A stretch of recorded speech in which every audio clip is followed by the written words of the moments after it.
realiti kesihatan mental. Apa yang kita faham okey, sekiranya tak okey, maknanya kita ingat kalau kita ni cepat sedih, kita ni cepat terasa ia adalah tidak okey, tetapi ia okey sebab itu adalah realiti keadaan kita. So hari ini kita nak bincang kita ada seorang doktor, Dr. Vino yang akan mengupas, yang akan bagi kita faham mengapa sebab semasa COVID ni kita nampak kes-kes kesihatan mental telah meningkat. Mengapa? Macam mana kita nak jaga diri kita supaya jangan kita stres sampai kesihatan mental kita terjejas ya. So dengan tidak berpanjang lebar lagi, saya menjemput Cik Fiza untuk memberi sedikit penerangan mengenai program kita.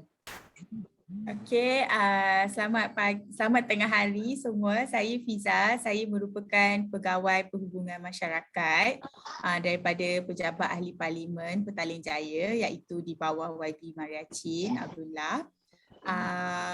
Saya nak sedikit kenalkan mengenai Pusat Khidmat Rakyat Petaling Jaya kepada semua yang menonton sekarang. Pusat Khidmat Petaling Jaya merupakan satu pusat khidmat yang memberikan pelbagai jenis perkhidmatan kepada penduduk Petaling Jaya. Selain menerima aduan ataupun permintaan untuk memohon bantuan, kami juga turut menjalankan program-program untuk memperkasakan penduduk Petaling Jaya, terutamanya golongan-golongan yang memerlukan seperti wanita dan juga kanak-kanak dan sebagainya, warga emas, OKU. Jadi salah satu usaha kami untuk menjalankan program ini adalah apabila kami bekerjasama dan mendapat bantuan daripada sukarelawan kami yang dikenali sebagai workstream group yang ada beberapa kategori. Kita ada workstream wanita, workstream kesihatan, workstream environment, workstream perumahan dan sebagainya. So kita ada banyak workstream yang memfokuskan pada program-program yang khusus mengenai memperkasakan kumpulan-kumpulan fokus mereka. Jadi untuk program hari ini adalah daripada kumpulan wanita sukarelawan kami. So banyak program yang telah mereka laksanakan sepanjang bekerjasama dengan pejabat kami. Sebagai contohnya khusus asuhan permata yang telah dijalankan sebelum ini. Kita juga pernah menjalankan program kesedaran tentang penderaan kanak-kanak, dan ini adalah salah satu program baru yang mereka buat, iaitu mengenai kesihatan mental, di mana dalam aspek memperkasakan komuniti, kita juga kena lihat bagaimanakah kesihatan mental mereka yang akan turut memberi kesan kepada fizikal mereka dan juga kehidupan seharian. Terutama sekali sekarang ni kita dalam pandemik COVID-19 dan kebanyakan masa kita terkurung di rumah, dan untuk orang yang mengalami kesihatan mental itu adalah sebenarnya satu perkara yang tidak elok untuk mereka juga, kerana mereka tidak mempunyai tempat untuk lari sedikit daripada bersendirian dan memikirkan perasaan-perasaan dan emosi yang mereka sedang lalui kerana mereka mengalami kesihatan mental, dan mereka hanya tengok 4 dinding sahaja setiap hari. Jadi ini adalah satu isu yang kita kena kupas, dan kita juga ada golongan yang mungkin mengalami kesihatan mental tapi mereka tidak tahu mereka mengalami kesihatan mental, ataupun dia ada kesihatan mental tapi dia malu nak cakap, dia malu nak minta tolong sebab dalam masyarakat kita kata kesihatan mental ni satu perkara tabu ataupun memalukan, tapi kita kena hapuskan benda itu. Sebab itu kita punya ceramah hari ini adalah okey, tidak okey. So apakah realiti kesihatan mental? Jadi saya harap program hari ini akan dapat membantu ramai orang di sana, terutama sekali penduduk Petaling Jaya mengenai kesihatan mental, dan tak apa kalau nak meminta bantuan, tak ada salah. Itu sahaja daripada saya. Seterusnya saya akan serahkan kepada YB Mariachin Abdullah untuk memberikan sedikit kata dua kata lah. Okay, silakan. Terima kasih Fiza, dan salam sejahtera kepada anda semua. Saya sangat gembira nampak ramai yang datang untuk sesi ini. Dan saya harap ya sesi ini boleh dapat bermanfaat kepada anda semua. Apa yang kita dapat ya dengan isu kesihatan mental ini, selalunya terdapat banyak pantang. Kita tak nak cerita bila kita ada isu kesihatan mental, dan ramai tidak mahu ya mengakui bahawa mereka mempunyai masalah mental. Bila tidak diberi bantuan dan juga dapat cari ya pertolongan ya adalah lambat ya. Dan saya harap ya sesi ini yang bertujuan untuk mengatakan bahawa tidak ada masalah kalau kita menghadapi isu mental. Ya, kerana selalunya tiap-tiap hari mungkin kita pun stres sangat ya, dan mengalami emosi seperti ketakutan, kebimbangan dan tekanan sepanjang masa, dan ini akan tindak balas adalah normal ya terhadap ancaman yang dirasakan atau pada masa-masa ketiga kita menghadapi mungkin kita tidak tahu ya dan tidak sedar. Dan saya harap ya kita akan lihat isu kesihatan mental ini adalah satu isu yang normal, dan kita hanya hendak faham ya, cara Sorry, yang mute somebody. ya, can somebody mute? Haslina, I think you can mute. Haslina, can you mute them?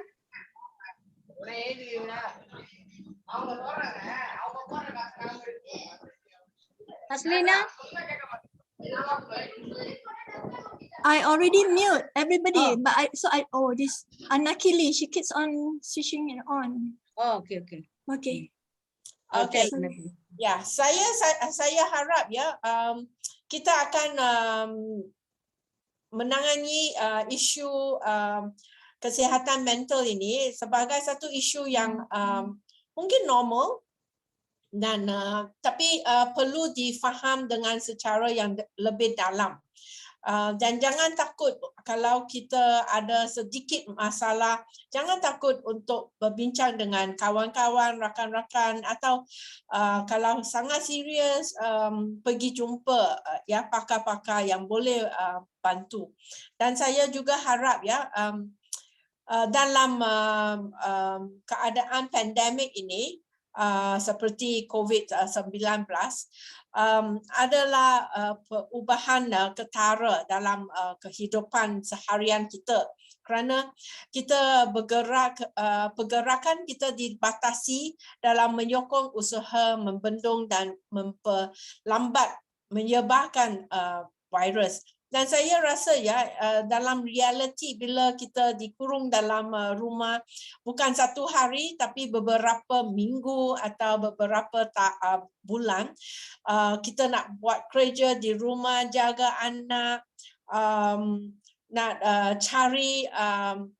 cari makanan dan sebagainya, dan mungkin suami kita tidak dapat gaji, sudah hilang kerja dan sebagainya, dan kita memang stres. Kita semua memang stres, bukan hanya sendiri, tapi mungkin kanak-kanak kerana sekarang mereka nak belajar online. Ini adalah satu cara yang pertama yang mereka menghadapi, dan untuk kanak-kanak di darjah 1 sampai 3 mungkin mereka perlu guru-guru untuk bantu mereka bagaimana nak belajar, tapi sekarang terpaksa pergi online, dan kalau kita tidak ada devices, tak ada handphone dan semua tu, ini bertambah stres kepada bukan ibu bapa saja tapi juga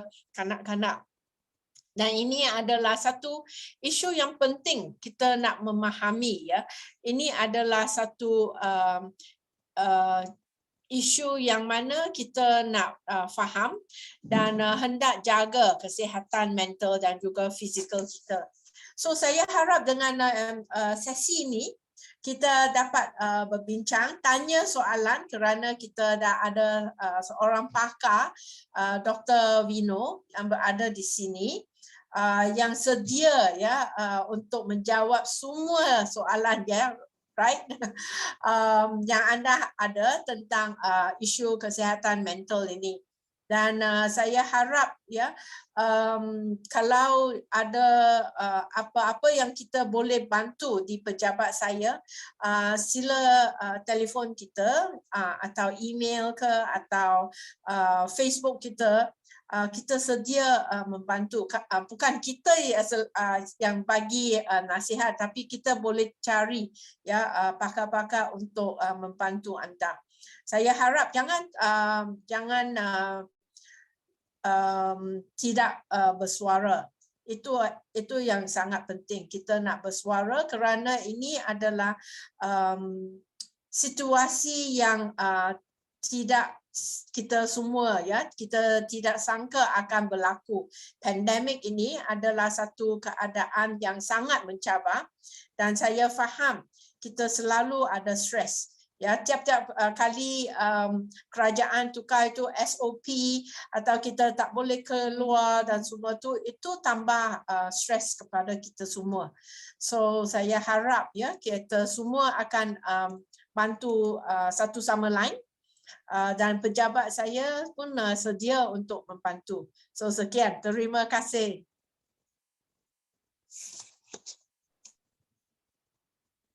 Terima kasih YB Maria, terima kasih sangat. Dan sebelum YB Maria tinggalkan program, boleh kita ambil satu gambar bersama? Haslina, boleh kita semua buka kamera dan ambil gambar?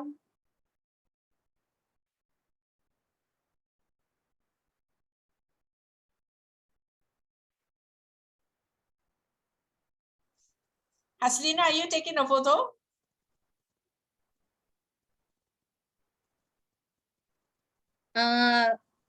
Siapa lagi boleh ambil? Dr. Vino boleh ambil lah. Fiza. Oh no, Haslina is doing, is it? Vijaya, where are you? I'm doing function print screen. So Okay. done already. Dana? Done. I noticed smile also. Okay, never Okay, mind. okay, 1, 2, 3, again. Dah, done.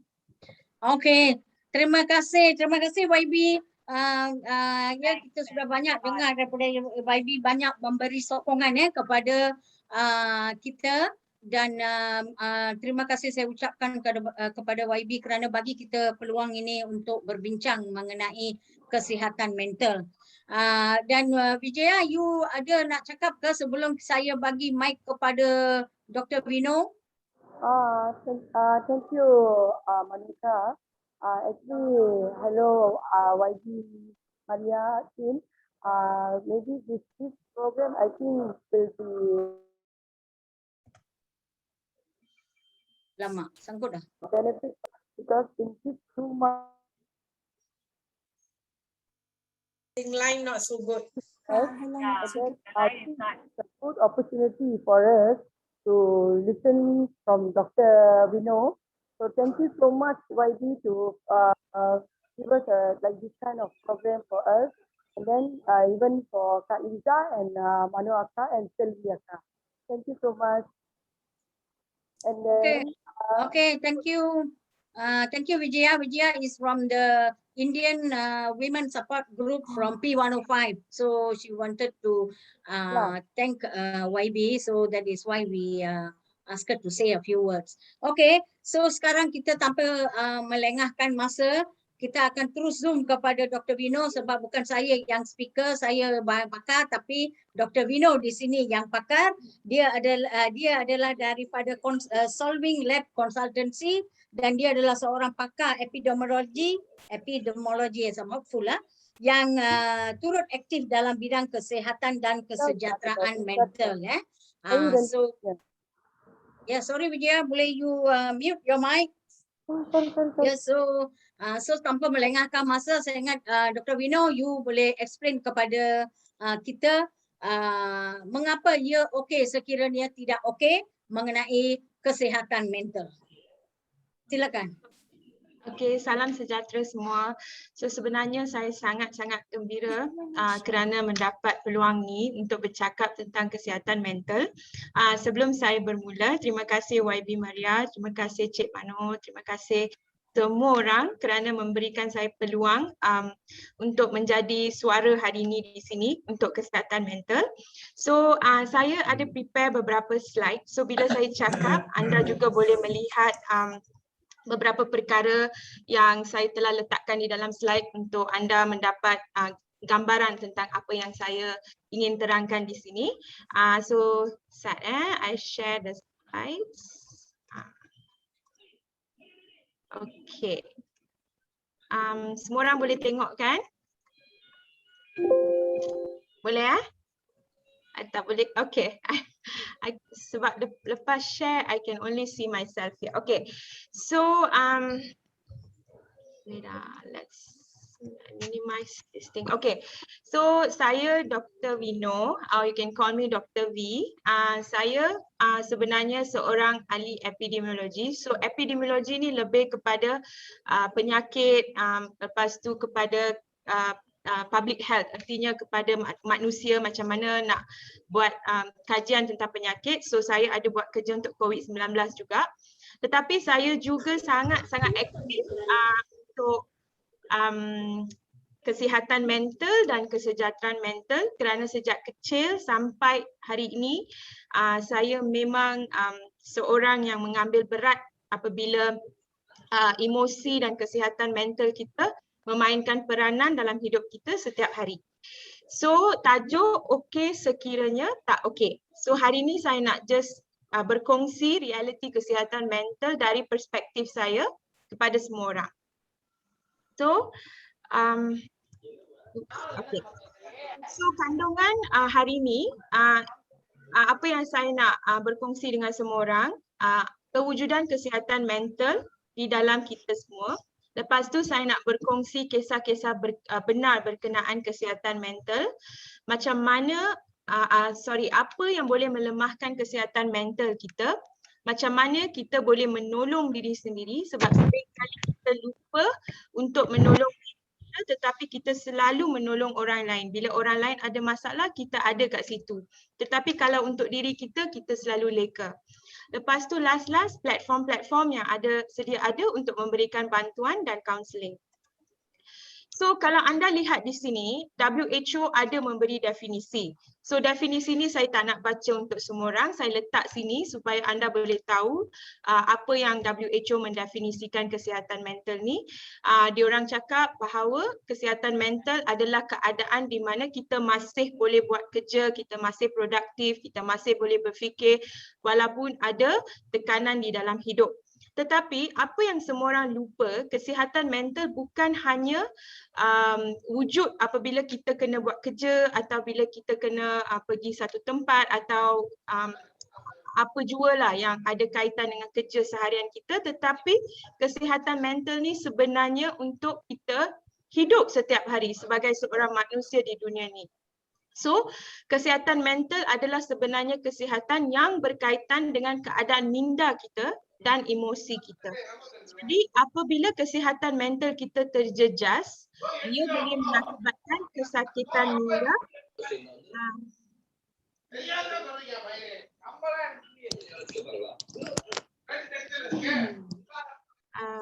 Saya Maybe remove Anakili lah, Taslina. I already mute her. Please proceed. Remove her lah. Okay. Okay, so kesihatan mental yang terjejas boleh mengakibatkan kesakitan minda dan emosi. So seringkali kita semua gunakan perkataan sakit hati. So bila kita cakap kita sakit hati, sebenarnya kesihatan mental kita sakit. So Okey, siapa yang boleh mengalami gangguan kesihatan mental? Seringkali orang fikir kesihatan mental ni hanya untuk beberapa orang atau untuk golongan orang tertentu sahaja. Tetapi kesihatan mental ni setiap orang akan mengalami gangguan terhadap kesihatan mental. Tak kira orang yang ada keluarga, dalam satu keluarga tu, atau golongan orang muda, golongan orang tua, kanak-kanak, belia, dan juga golongan minoriti. Golongan minoriti adalah golongan yang seringkali ditindas. Kita boleh katakan golongan LGBT ataupun immigrants ataupun pekerja domestik dan sebagainya.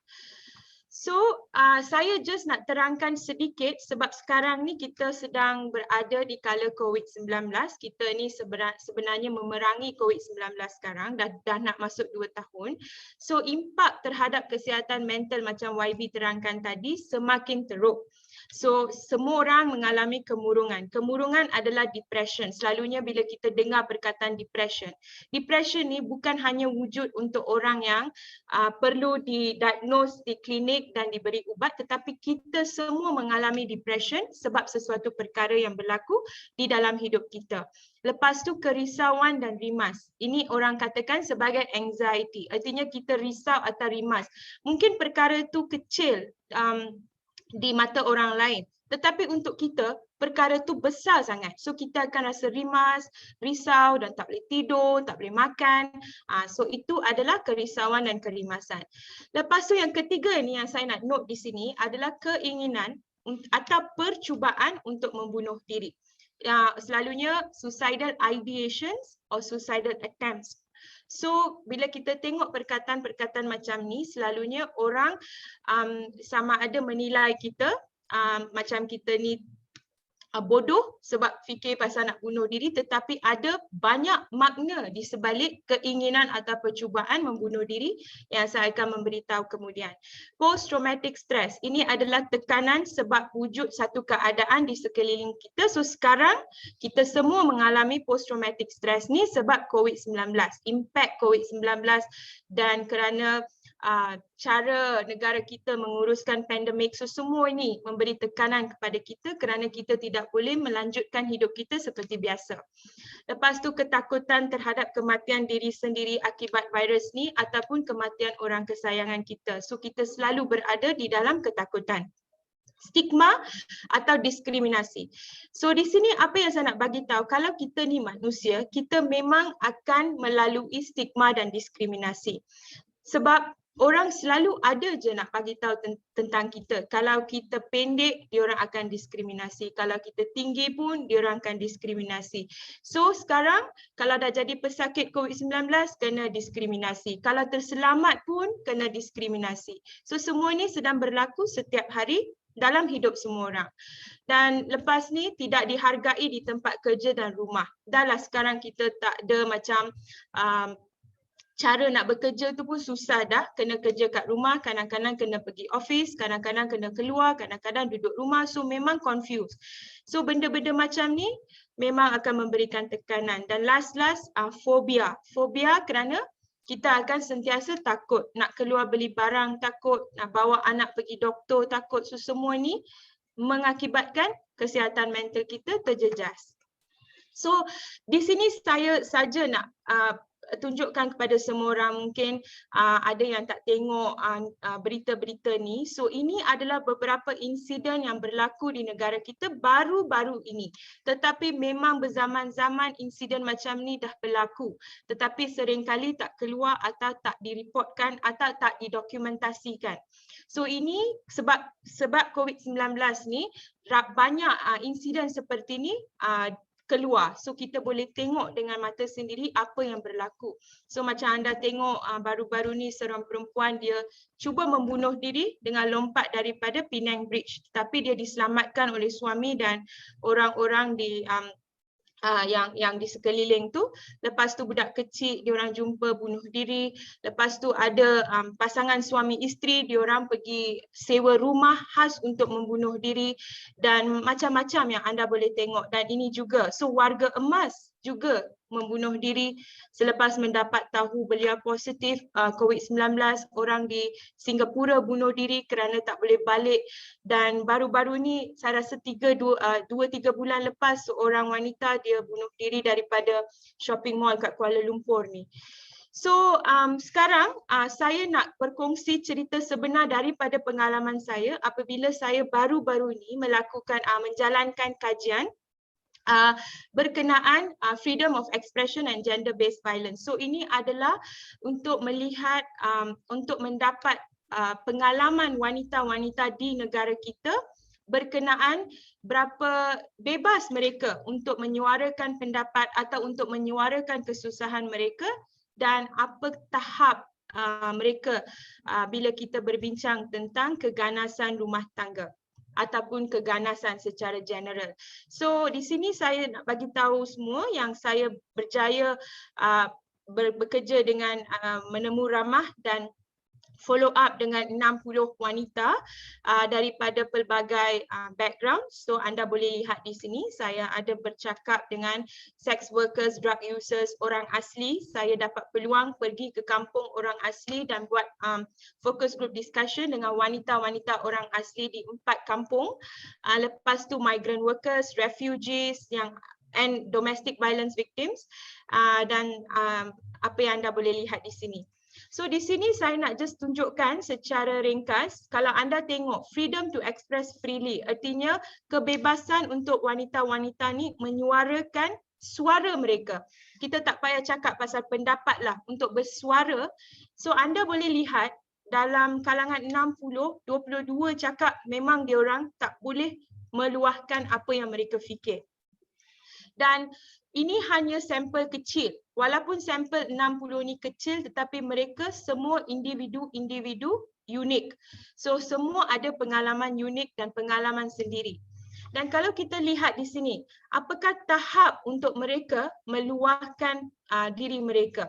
So kalau anda tengok very restricted, 28 wanita cakap memang tak boleh. Kalau nak luahkan pun mereka kena macam fikir 1000 kali, lepas tu diorang tapis, last nak luahkan pun tak jadi. So itu yang mereka bagi tahu saya. Lepas tu kalau anda lihat di sini, physical abuse. Physical abuse artinya keganasan bentuk fizikal, kena pukul dan sebagainya.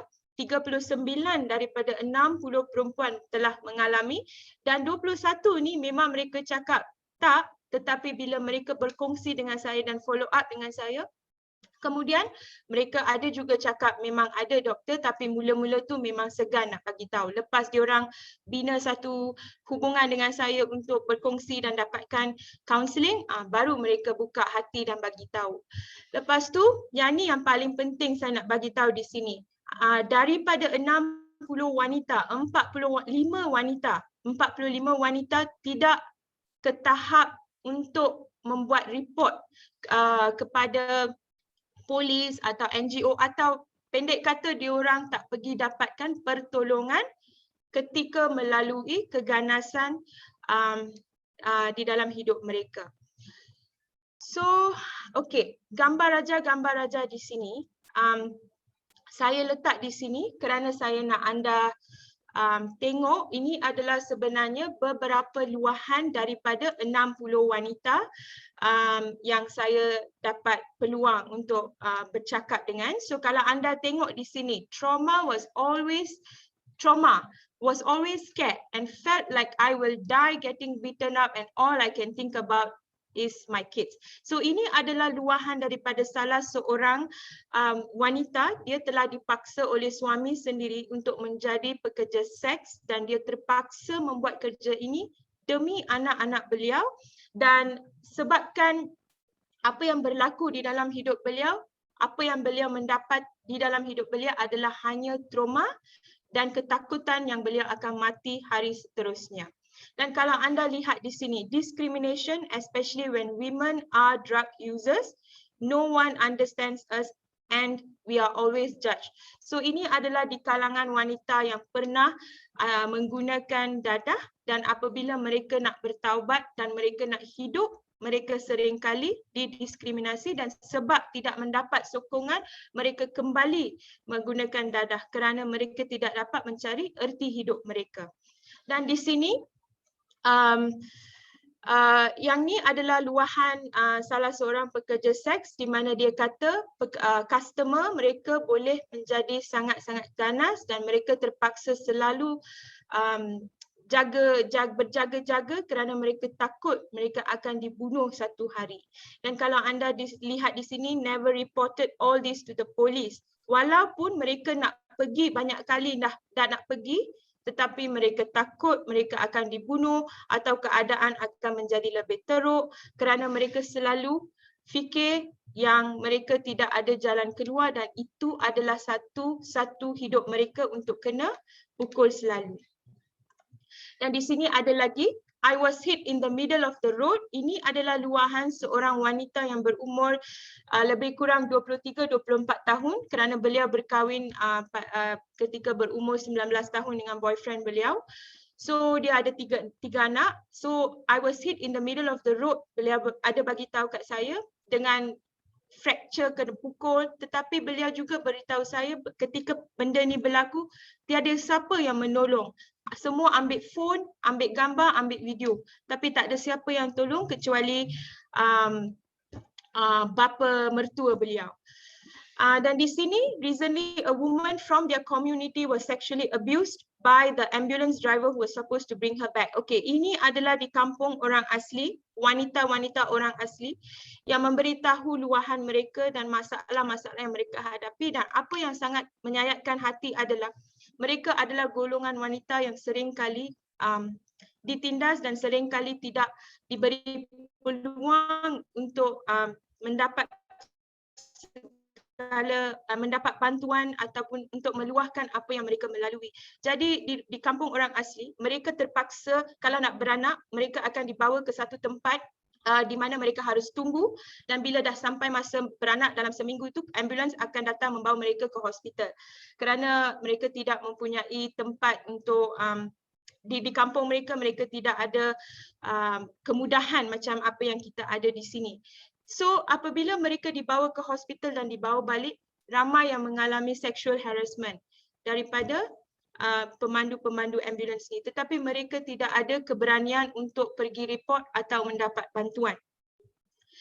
Dan di sini, very down and stigmatized myself after I'm diagnosed. Ini adalah daripada wanita yang mendapat tahu mereka ada HIV dan hidup mereka sentiasa dilabel dan mereka tidak boleh hidup seperti biasa.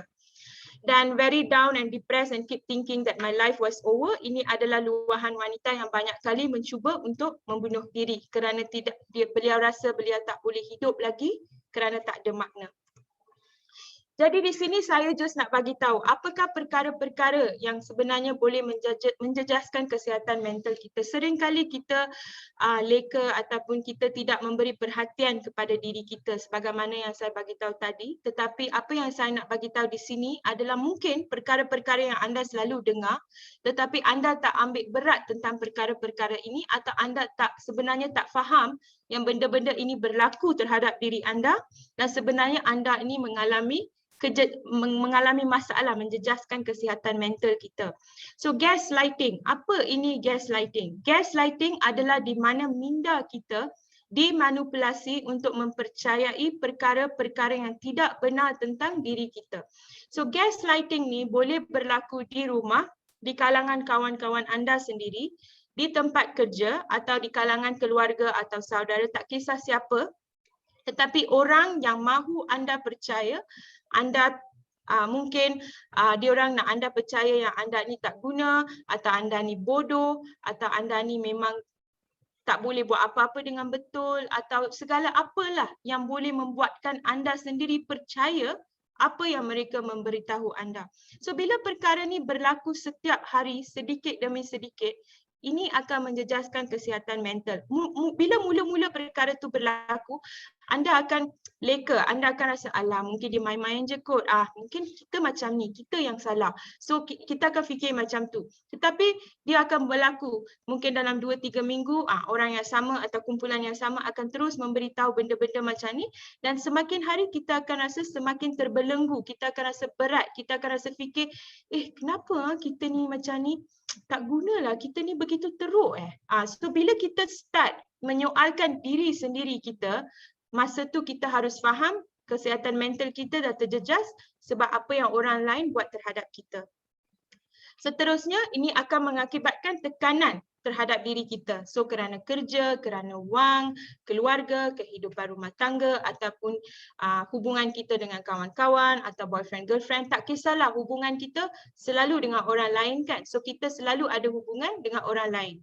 Lepas tu keadaan toksik di tempat kerja dan rumah. So bila benda-benda ni berlaku, tempat yang kita duduk, tempat rumah ke, tempat kita pergi kerja ke, semua akan kelihatan seperti keadaan yang sangat toksik. Toksik artinya beracun. So setiap kali kita berada di tempat ni, kita tak akan gembira, kita akan sentiasa rasa sedih, kita akan rasa macam kita ni sebagai loser, macam tak ada meaning, tak ada makna untuk hidup lagi. So bila kita sentiasa rasa macam tu tentang diri kita, artinya tempat yang kita berada tu dah toksik untuk kita. Seterusnya gangguan seksual, gangguan lisan, gangguan buli. So gangguan seksual, gangguan lisan. Ramai wanita tidak faham bahawa gangguan seksual secara lisan wujud. Katakan kita bekerja di satu tempat. So saya sendiri pernah mengalami, semua orang pun pernah mengalami, kerana apa yang menyedihkan adalah kita ni dilabel sebagai wanita, lelaki dan lain-lain. Tetapi saya selalu bagi tahu orang, kenapa kita harus dilabel? Kita semua manusia. Organ kita di dalam je yang berbeza. Tetapi kita semua manusia. Tetapi dalam dunia yang nyata ni, kita dilabel. Kalau wanita, selalunya ada orang yang akan mengganggu kita secara lisan atau secara seksual. Tetapi ketika itu, kita tak akan perasan. Sebab kita di tempat kerja. Katakan kita di tempat kerja, lelaki, perempuan semua ada dalam satu meeting, lepas tu kita minum teh, kita makan kuih, tiba-tiba salah seorang kolik kita, artinya rakan sekerja kita yang memang kita dah lama kerja dengan rakan sekerja tu. Tapi rakan sekerja tu selalu tengok kita dan cakap, hari ni baju you cantik lah, boleh nampak badan you memang cantik, cun. Tapi ketika itu kita tak faham yang itu sebenarnya adalah gangguan seksual. Kita rasa, mungkin dia ingat kita, dia tengah bagi tahu kita nampak cantik lah hari ni dengan baju ni. Tapi lepas seminggu, lelaki yang sama datang bagi tahu, hari ni rambut you bagi you nampak macam seksi lah, macam cantik. Tetapi itu juga adalah gangguan seksual. So bila keadaan ini semakin hari semakin berlaku, ia akan ke tahap yang seterusnya. Selalu orang yang memberikan kita gangguan seksual secara lisan akan cuba memberi gangguan seksual secara fizikal kemudiannya. Tetapi itu adalah tahap yang sudah lambat. So kita harus memahami apabila benda tu berlaku pada peringkat awal, kita harus memberhentikan supaya kita tak menjadi mangsa, supaya kita tak menjejaskan kesihatan mental kita. So last di sini, sentiasa dinilai. So kita sebagai orang, selalu kita dinilai. Kalau macam saya bagi tahu tadilah, kalau wanita, banyak penilaian terhadap kita. Katakan kita tak kahwin, dah 30 tahun kita tak kahwin, adalah orang akan cakap, kenapa you dah 30 tak kahwin lagi? Tapi kalau kita kahwin di umur 19, ada juga orang yang akan datang, kenapa you 19 je dah kahwin? Macam mana Kalau tak ada anak, dia orang nilai. Kalau ada anak ramai, dia orang nilai. So apa jua yang kita buat di dalam hidup kita, akan ada golongan atau orang yang akan menilai kita. So ini memang you are not alone. Kenapa saya letak di sini? Sebab saya, anda semua orang akan melalui ini setiap hari. So kita tak boleh lari daripada tekanan-tekanan seperti ini daripada hidup kita. So kita harus membuat keadaan diri kita untuk menghadapi situasi-situasi ini dengan tabah. Tak senang, tapi kita boleh step by step.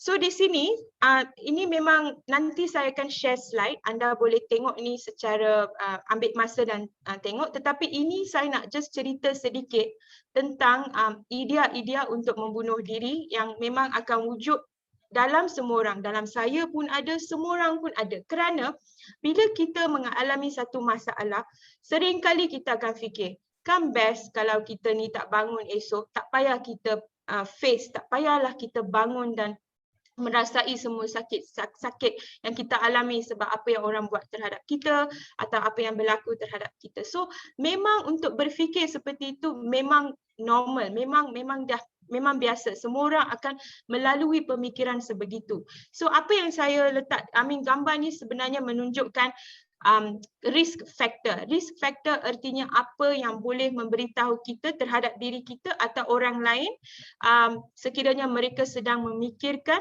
untuk menamatkan riwayat mereka. So ini boleh anda tengok kemudian. So ini juga adalah statistik.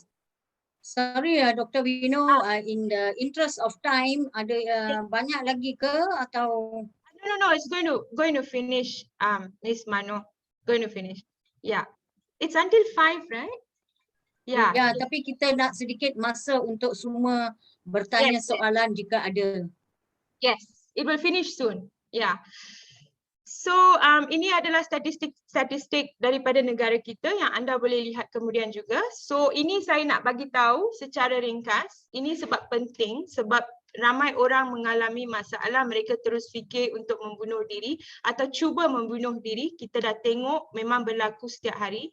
So beliau ni sebenarnya membuat kajian untuk khas fokus terhadap bunuh diri sejak 1940-an dan beliau ada berkata bila orang memikirkan tentang membunuh diri atau menunjukkan perangai-perangai membunuh diri, sebenarnya itu adalah bukan dosa atau kesakitan mental yang harus didiagnose, tetapi mereka yang menunjukkan idea-idea atau perangai ke arah membunuh diri secara tidak langsung adalah sebenarnya cara mereka merasai kesakitan mereka sebab tak boleh berkongsi, tak tahu nak pergi berkongsi kat mana.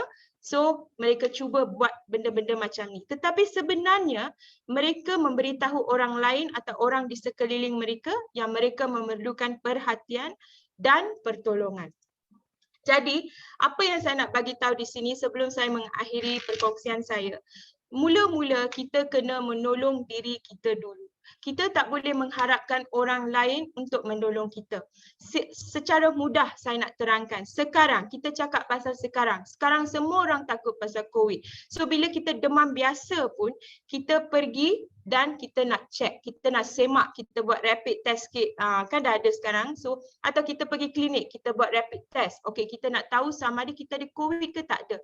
Tetapi bila kita punya kesihatan mental terjejas dan sakit, kita seringkali kita macam tak nak kisah pasal tu. Kita rasa macam kita akan okey.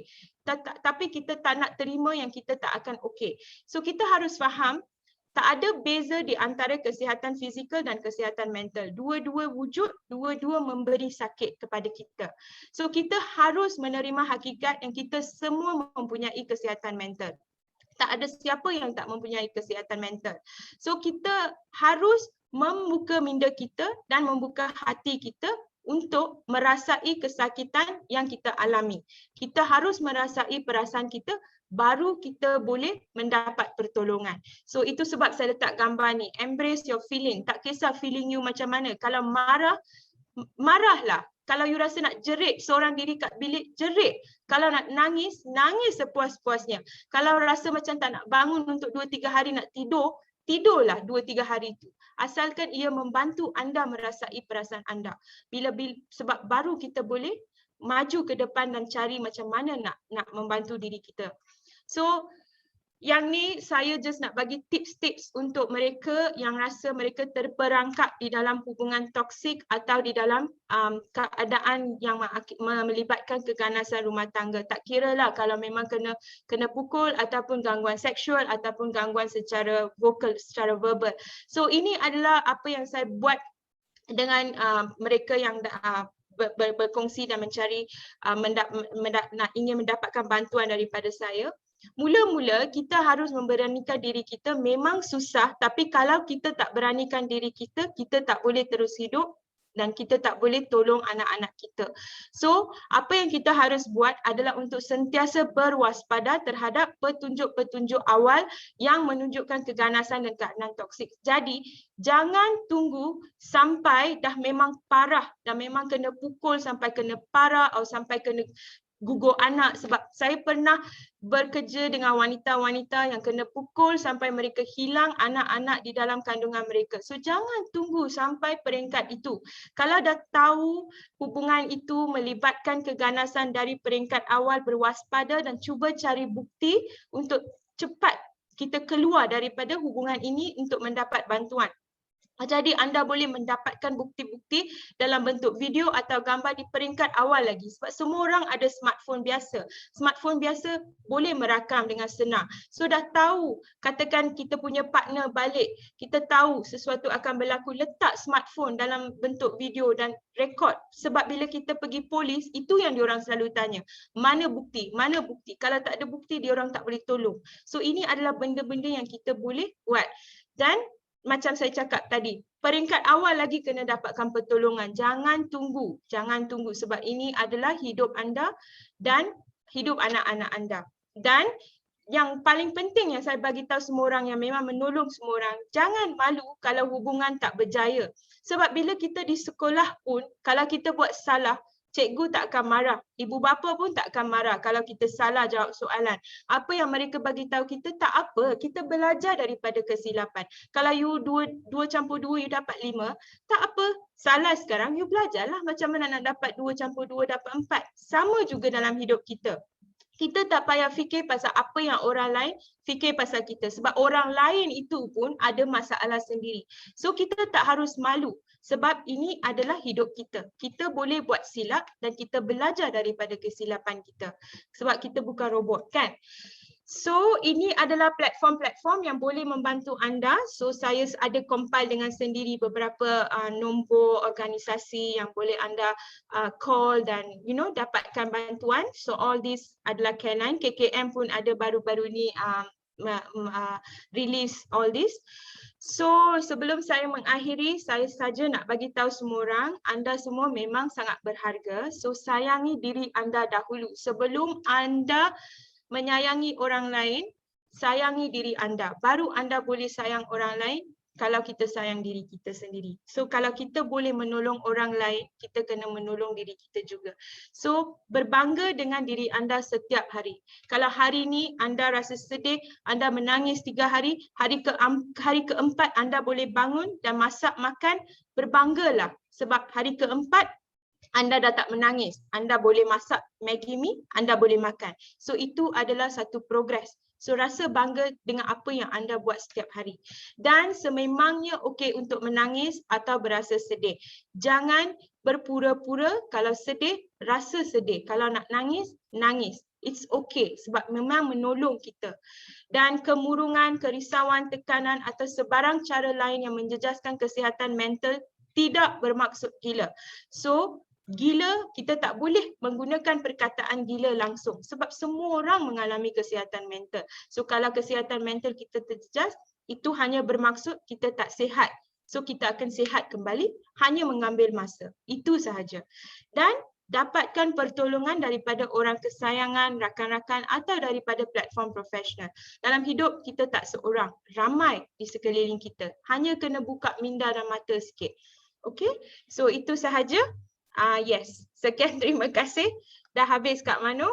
Ini adalah platform di Facebook saya lah yang baru-baru saya set untuk mental health. So di situ pun saya ada banyak berdiskusi tentang mental health dan saya share banyak-banyak daripada orang. Yes, that's all. Miss Mano, let me stop share. Yes, now I can see all of you. Okey, sekarang baru kita boleh nampak Dr. Vino punya muka. Okey, terima kasih di atas banyak sangat informasi yang telah dikongsi bersama. Dan saya nak buka sesi sebab bila saya dengar saja, tengok pada slide saja, saya rasa seolah-olah kita mendengar radio tetapi dan tidak dapat tengok di antara kita. So saya mau sesi sedikit masa untuk kita berbincang bersemuka.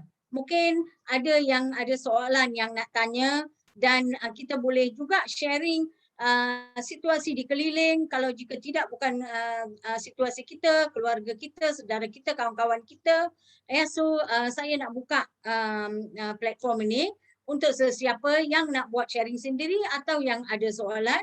Dan okey, saya nampak ada orang angkat tangan tadi, ada ke? Selvi. Sorry Mak, silap. Oh silap. ke? Okey. So ada ke sesiapa yang nak tanya lebih mendalam kepada Dr. Vino? Ada apa-apa soalan?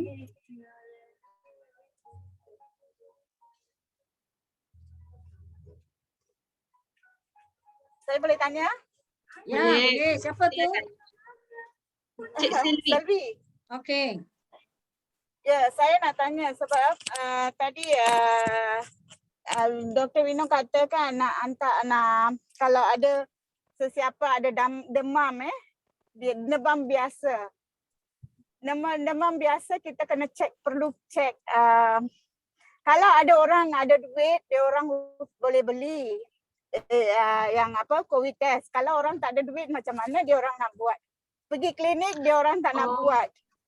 Pergi klinik tak ada buat. Jadi saya nak share lah sebab ini yang penting untuk anak saya dia demam sudah 9 hari 9 hari baru dia orang buat test dekat klinik. Baru dia cuba ambil COVID test. Lepas tu itu pun dia orang tak bagi tahu, saya pergi tanya dia orang bagi tahu baru COVID positif. Jadi macam ni memang saya memang rasa sedih tau sebab tindakan kerajaan memang slow sangat. Jadi saya fikir kena ambil tindakan secepat mungkin. Mungkin kita tak tahu kenapa. Sebab saya bawa menantu I pergi ke cek. Dia sudah 4 hari demam tapi dia orang tak cek pun. Terus dia hantar balik sebab dia cakap punya anak positif. Jadi mungkin dia close contact, dia ada ni. Jadi saya pun tak tahu nak buat apa. Saya terus pergi ke bawah HCare, masuk ward. Jadi sana dia test, dia buat COVID positif, dia masuk ward. Jadi ini benda-benda macam ni, kita berapa pandai pun, tak pandai pun, kita memang banyak alami masalah ni. Jadi mungkin ada orang yang tak pandai macam mana nak buat. Jangan tak ada duit macam mana dia nak buat. Ini soalan saya memang susah sikit sebab saya sangat risau pasal tentang masalah COVID sekarang. Itu saja saya nak cakap. Dan situasi yang Selvi sharing itu juga meningkatkan kesihatan mental kita. Ya, Dr. Vino. Ya betul. Saya sangat faham sebab saya pun sangat stres bila memikirkan keadaan negara kita dan bagaimana kita kekurangan sokongan. Tetapi dalam ketika ini apa yang kita boleh buat? Memang saya faham mahal, tetapi kita masih boleh pergi kepada klinik-klinik kesihatan yang berdekatan dengan kita dan kita boleh memberitahu mereka dan kita demam dan kita nak cek. So itu adalah satu cara untuk kita test diri kita untuk COVID. Tetapi sememangnya rapid test kit mahal dan mereka menjual dengan harga yang mahal. Itu saya memang sangat-sangat sakit hati bila saya tengok apa yang sedang berlaku. So apa yang kita boleh buat di sini, kalau demam dah melebihi 2 hari, katakan demam tak turun dan ada simptom-simptom yang menunjukkan seperti running nose kan, seperti kita ada kahak atau kita rasa batuk-batuk sikit pun, terus pergi ke KKM sebab sekarang KKM dah ramp up sikit, especially di Klang, diorang dah ramp up. Beberapa KKM diorang you just kena pergi cek suhu dan mereka akan test, tapi kena tunggu sikit lah, tapi tak payah bayar lah.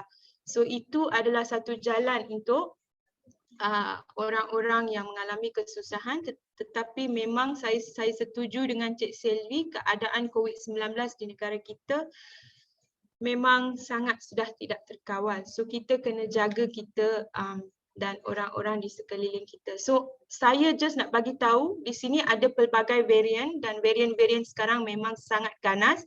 So jangan tunggu, kalau demam dah masuk 2 hari, tolong pergi KKM. Kalau tak boleh pergi klinik berdekatan, pergi KKM. Dan saya rasa kalau beberapa tempat kerja boleh claim kan Cik Mano kan, ada beberapa tempat kerja boleh claim kalau buat rapid test kalau tak silap. So you just have to keep the slip and go back to your company and claim if you're doing in private clinic. Yes, Cik Selvi, itu saya punya cadangan untuk semua orang berkenaan COVID. So Dr. Vino, dalam situasi Selvi ini, di mana dia adalah seorang ibu, dia anak dia sakit dan dia punya anak menantu sakit. So orang macam Selvi ni, macam mana dia boleh jaga kesihatan mental dia supaya dia dapat memberi sokongan kepada keluarga dan dia punya kesihatan mental dia terjaga. Apakah nasihat Dr. Vino? Okay, thanks Cik Mano. So dalam situasi sekarang, kita harus faham satu benda, kita memang sedang memerangi satu perang yang sangat-sangat besar.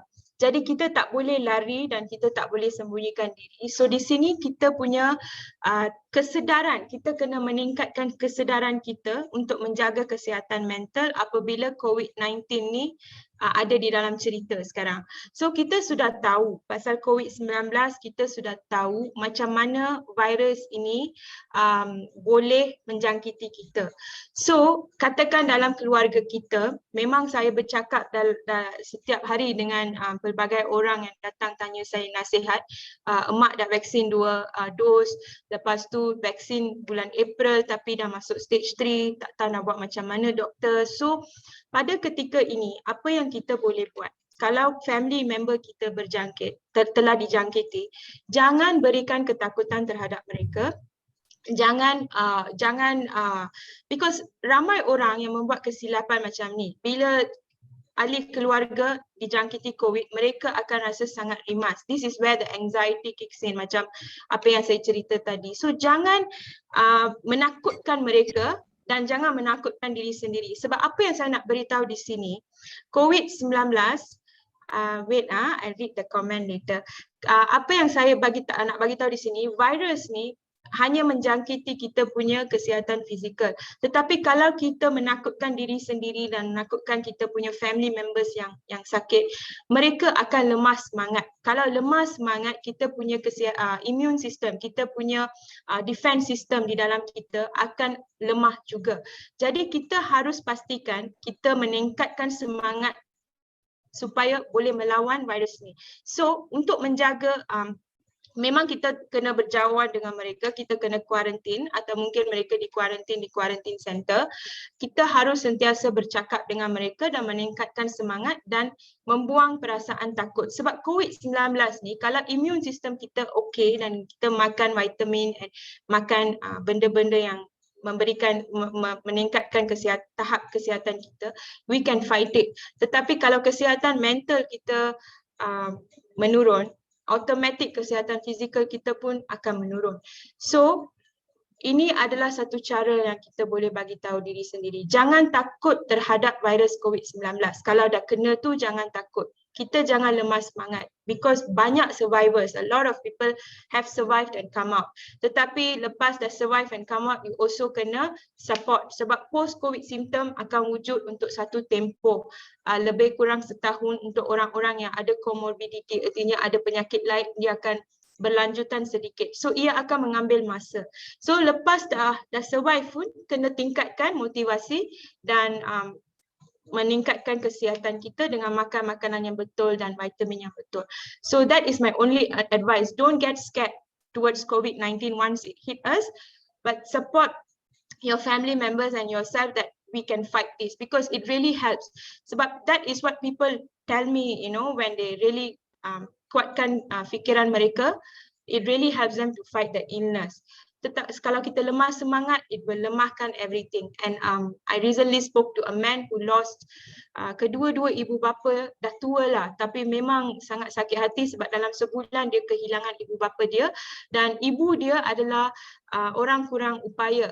So bila mereka bawa ibu dia ke dalam hospital, ibu dia memang give up sebab ibu dia takut, and she didn't get the mental health support, and because she gave up, she couldn't fight the illness. Walaupun the COVID-19 virus dah berkurang dalam badan dia, tetapi sebab dia lemah semangat and she had no mental support, dia meninggal juga. So all these are the real life stories from people who have lost their loved ones who are battling the disease. So yeah, that is my advice. Now I can see the chat. Vaccine okay.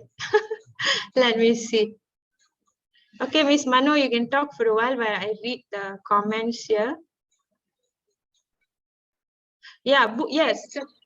Okey, sementara kalau sesiapa ada soalan, sila sediakan dan boleh tanya Dr. Vino ya selepas ini ya.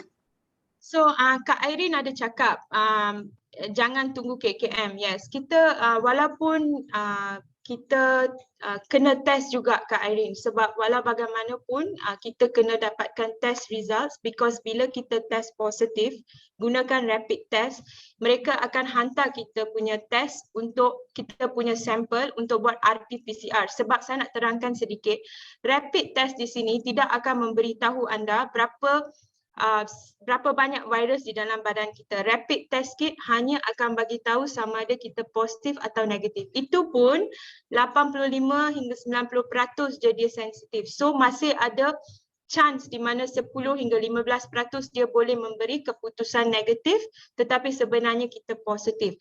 So kalau kita dah tahu kita macam sakit, kita rasa macam kita ada simptom, bila kita pergi test, katakan rapid test kit bagi positif, mereka akan hantar sampel untuk buat RT-PCR. RT-PCR test ini yang akan memberitahu berapa banyak virus di dalam badan kita.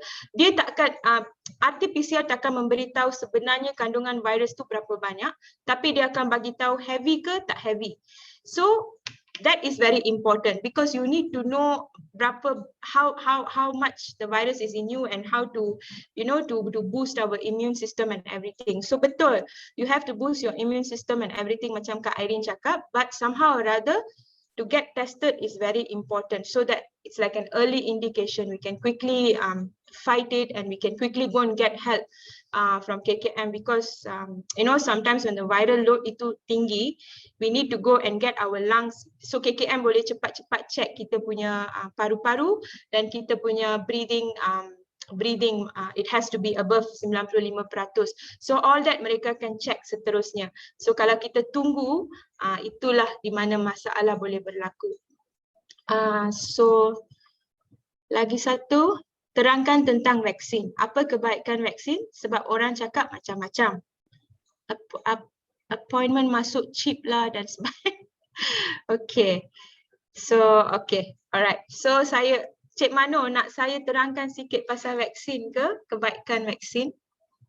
Ya, boleh terangkan tapi ingat bahawa sesi ini adalah mengenai kesihatan mental dan bukan vaksin ya. Okay. Betul. So saya takkan cakap banyak sangat pasal vaksin. Tetapi ia bagus untuk Dr. Vino terangkan kerana untuk dapat vaksin ke tak nak dapat vaksin ke dan banyak cerita mengenai vaksin juga boleh meningkatkan kesihatan mental kita yang tidak terdejas ya. Okey, terima kasih. Faham Cik Mano. So macam ni, di tahap ni vaksin yang sedia ada, belum lagi ada kebolehan untuk memberhentikan jangkitan kepada kita atau memberhentikan kita daripada menjangkiti orang lain. Kebolehan vaksin di tahap ini adalah di mana ia boleh mengurangkan tahap severity, tahap that means sekarang kita ada 5 kategori kan. Kalau anda tengok macam mana KKM publish diorang punya report setiap hari, diorang letak kategori 1, 2, 3, 4, 5. So kategori 1 dengan kategori 2 tu tak severe lah. Artinya kadang-kadang simptom pun tak ada tetapi COVID ada. Artinya kategori 1 dengan 2 virus di dalam badan kurang. So mereka tak ada macam mereka boleh bernafas, mereka punya paru-paru okey, just hanya mereka akan lemah dan mungkin demam, lepas tu mereka akan okey. Tetapi kategori 3, 4, 5 adalah di mana paru-paru mereka semakin terjejas. So kategori 3 mereka masih boleh bernafas tetapi paru-paru mereka sudah terjejas dah. So kena monitor lah daripada menjadi lebih teruk. So kategori 4 dan kategori 5 adalah di mana mereka tak boleh bernafas dengan sendiri, paru-paru sudah terjejas, artinya virus sudah makan sel-sel di dalam paru-paru. So kena monitor, kadang-kadang kena tidurkan mereka supaya boleh pump oksigen dan kadang-kadang yang ditidurkan tak bangun balik, banyak macam tu.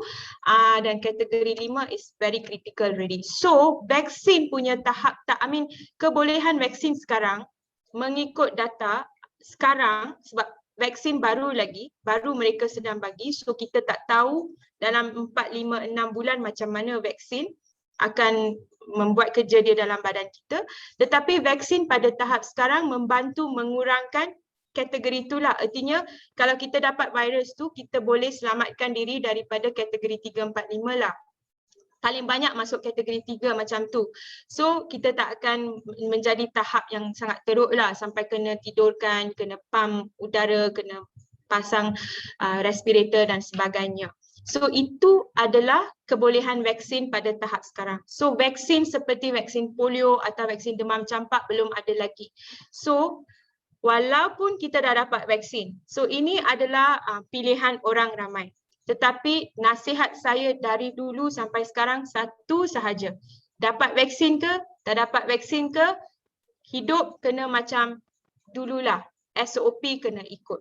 Masih kena pakai face mask, masih pakai double, pakai face shield kalau boleh, sanitize, jangan mingle, jangan keluar. Yang nak dine in sekarang diorang cakap, kalau boleh janganlah, walaupun dah buat vaksin 2 dos, jangan dine in, jangan mingle. Please don't, sebab kita tak tahu apa yang akan berlaku.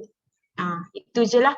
So ambil vaksin anda tetapi masih ikut SOP macam mana pandemik itu mula dulu, ikut SOP itu macam tu juga. So jangan ambil peluang lah untuk apa-apa yang mungkin berlaku, dan juga monitor kesihatan lepas dah ambil vaksin sebab kadang-kadang boleh dapat side effect. So kalau rasa macam tak sihat lepas dah dapat vaksin, terus pergi jumpa doktor, jangan tunggu. Itu je nasihat saya. Thank you Kak Irene. Doctor, I'm handling 7 years old niece on her online class. It's so challenging on her and me, yes. Sometimes it just feels like screaming and yes, is it okay or not okay? Okay, this is a very good question. Thank you. All your questions are very good. I would like to answer this question because I also ada anak 8-year-old boy online class sejak 18 Mac 2020 sampai sekarang. Bila sekolah buka sikit-sikit pun saya tak hantar dia sebab memang ada outbreak kat sekolah dan saya kerja dengan COVID-19. I did a lot of work for COVID-19 from the beginning, so I know what is happening. So I agree with you, it's very stressful and it's okay to feel that. Sebab saya pun rasa macam tu sebab senang je. Budak-budak pun kan, diorang pun going through stress themselves. Tekanan untuk diorang pun banyak. Sebab every day until today, I hear anak I cakap, Ami saya sedih lah tak boleh keluar. Sebab budak kecil kan, bila kita 7-8 tahun dah boleh keluar pergi sekolah, main batu seremban, main congkak, main lari, semua kita buat. Tapi anak-anak kita sekarang tak boleh buat benda-benda macam ni. So diorang kena online, nak jumpa kawan pun kena Zoom. So apa yang akak rasa, memang saya pun rasa sebab memang it's very stressful. So it is okay to feel stressful. I totally agree. So that's why dari tadi saya buat session pun saya tekankan tolong rasa perasaan anda. Jangan rasa kalau anda rasa marah atau stres untuk sesuatu perkara itu akan memalukan anda atau mengaitkan anda, kerana tak. Apa yang kita rasa tu kita kena luahkan. Jangan bukukan, sebab kalau kita bukukan kita akan rasa lagi stres. So macam mana saya handle stres saya? Bila anak punya online class going on, saya satu side kena buat kerja, tapi saya kena monitor dia juga sebab budak kecil macam Kak Trace cakap tadi 7 tahun, 8 tahun, diorang perlukan pertolongan kita. Kita tak boleh biarkan diorang sebab they need help because the teacher and the friends tak ada dekat kita. So memang stressful, tetapi what you can do is bila anak-anak memerlukan pertolongan kita, kita buat untuk diorang dulu, dan kita rest dulu. Jangan buat kerja straight away. Don't try to multitask when you are very tired and stressed. Try to take a break, little bit break. When you're managing the kid, you just manage the kid je. Kita fokus dekat anak tu. After all, maybe 1 to 2 hours lah that we need to manage kan. Lepas tu then they'll be okay already. Then we come back to ours. Don't do 2 things at the same time because it will stress you out. That is what I will do. So lepas I manage him during that period of time, I take a little bit break, and then I do my work. So the stress accumulates. Artinya stress lebih bertambah bila kita cuba buat dua-dua sekali. Manage kerja kita sekali dengan manage anak-anak kita. So don't do that. It's very helpful. And also try to communicate more dengan anak-anak. Try to be their friends when you're feeling stressed, because I realize kadang-kadang saya stress, and then anak I perasan, then dia cakap, sorry Ami, I didn't mean to stress you, but I really need help. I know you're busy working, I'm sorry to disturb you. So bila dia cakap macam tu, saya rasa sedih sebab dia dah tahu saya stress. So then I tell him, okay, never mind, Ayah, it's okay, never mind. I will put a hold first, I'll do my work later, let me help you first. After you finish this, tell me you're okay, then I go. So that will take about 15 to 20 minutes, paling banyak pun 1 jam, because they're little kids, they're not doing so much work like the elder kids. So yeah, these are some tips for you, Kak Trace. I hope I helped with my own experience. Yes. Kak Manu, are you there? Yeah, is there any ada soalan lain? Yes, I saw. Diorang boleh bersuara kalau nak tanya direct atau boleh message dalam kotak. Ada apa-apa yang Dr. Vino you nak tambah lagi untuk semua orang di sini, macam mana untuk menjaga kesihatan mental dalam masa COVID, situasi COVID ini, di mana ada yang tidak ada kerja, ada yang dengan anak di rumah yang tadi Dr. Vino dah touch on that. So semasa COVID ini, sebelum macam mana, maybe you boleh share macam mana kita perasan yang kita ada sudah ada isu kesihatan mental. How do I know that I'm already having, sebab saya adalah seorang yang biasa menjerit dan mungkin saya ingat itu adalah biasa. So bila saya akan tahu benda itu bukan lagi biasa. So how do you recognize that you ada isu kesihatan mental? Adakah betul yang kita cakap semua orang memang ada kesihatan mental, or dia punya tahap di mana kita kena ambil perhatian atau kita kena ambil tindakan? Okay. Thanks Kak Mano. Macam ni, senang je. Kalau kita manusia kan, kita tak boleh lari daripada masalah. Ini yang saya bagi tahu semua orang. So mula-mula kita harus menerima, macam saya bagi tahu tadi, kalau kita ada kesihatan fizikal apa? Kalau kita dapat virus kan, okay, tak payah cakap pasal COVID-19. Katakan kita dapat demam campak. So kita tahu macam mana kita dapat demam campak, kerana virus tu telah masuk dalam badan kita, kita dapat demam campak. So apa yang kita kena buat bila dah dapat demam campak? Kita buat benda-benda yang berkenaan dengan demam campak. Apa yang beza di sini hanya satu. Bila kesihatan fizikal kita terjejas kerana penyakit atau virus, atau kita terjatuh, kita kena luka, darah keluar, kena pergi stitch, kena pergi doktor, kena operate, itu semua kita boleh lihat, kita boleh rasa. Sering kali orang fikir kesihatan mental tak wujud kerana tak boleh lihat, tetapi sebenarnya kita tak perlu lihat kerana kita boleh rasa. So Ini yang penting. Kita ada emosi. So senang. Bila kita gembira, katakan kita kita menerima hadiah daripada orang-orang yang kita sayang. Kita punya kawan-kawan ataupun kita best friend, husband, wife, partner ataupun people at workplace. Lepas 10 tahun kita kerja, dia orang macam adakan parti untuk kita, bagi kita hadiah. Automatic kita rasa gembira kan. Kita rasa macam so you feel so nice. Sebab kenapa kita gembira? Sebab kita rasa macam orang sayang kita, orang appreciate kita sampai dia orang beli hadiah untuk kita, dia orang buat celebration kecil untuk kita.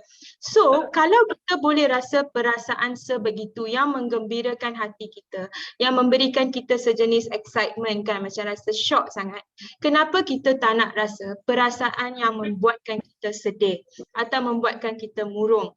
So perasaan-perasaan sebegini wujud setiap hari. Macam Cik Mano tanya tadi kan, macam mana kita tahu kalau kita ada kalau kesihatan mental kita terjejas? Kita akan tahu bila kita merasai perasaan yang kita alami apabila sesuatu perkara berlaku untuk saya. So saya bagi contoh, untuk saya selalu banyak masalah yang menekankan saya punya kesihatan mental selalunya adalah dalam bentuk kerja. Sebab saya buat pelbagai jenis kerja, saya buat pelbagai jenis projek, saya buat pelbagai jenis research. So research atau kerja-kerja yang saya buat ni dengan ramai orang, jenis-jenis orang lain yang berbeza, organisasi yang berbeza, platform yang besar-besar, organisasi yang besar-besar, orang besar-besar.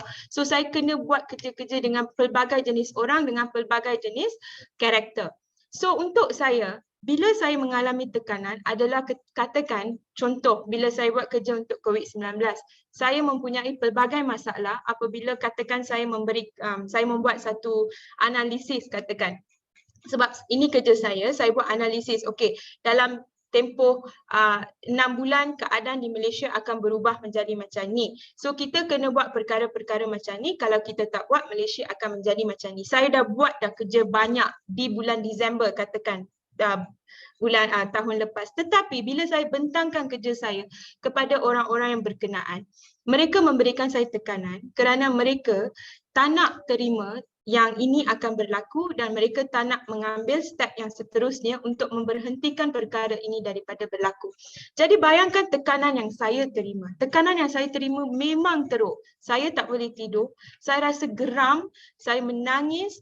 Lepas tu saya komplain dekat orang yang close dengan saya lah, macam suami saya, mak bapak saya pun duduk dengan saya, anak saya pun dia faham saya mengalami perasaan-perasaan macam ni. Tetapi dengan sendirinya, malam-malam saya menangis. Saya memang stres, saya tak boleh tidur. Kerana saya rasa saya dah bagi tahu, saya dah buat semua kerja, saya boleh tolong orang. Tetapi saya tidak dibenarkan untuk melepasi daripada tahap tu, saya tak boleh keluar lagi dan buat sebab saya diberhentikan. So macam mana saya nak melalui ini? So apa yang saya first buat, saya kena merasai perasaan ni. Saya tak boleh membukukan, kalau sebab saya bukukan saya rasa lagi tertekan. So saya menangis, lepas tu saya cuba bercakap dengan mereka, saya cakap tak, kita kena buat macam ni. Tapi tak boleh juga, mereka memberhentikan juga. Tapi last Malaysia dah jadi macam ni, tapi itu cerita lain. So saya cuba, tetapi saya tidak berpura-pura yang saya tak sedih, atau saya tidak berpura-pura yang saya tak mengalami masalah mental ketika itu. So saya cuba buat benda lain. Selepas saya menangis, selepas saya stres, saya tidurlah. Beberapa hari tu saya memang dah tak boleh tidur, dan beberapa hari tu saya cuba dapatkan tidur. Lepas tu saya bangun balik, saya tulis, okey, apa yang saya buat tak jadi, so apa yang saya nak buat seterusnya.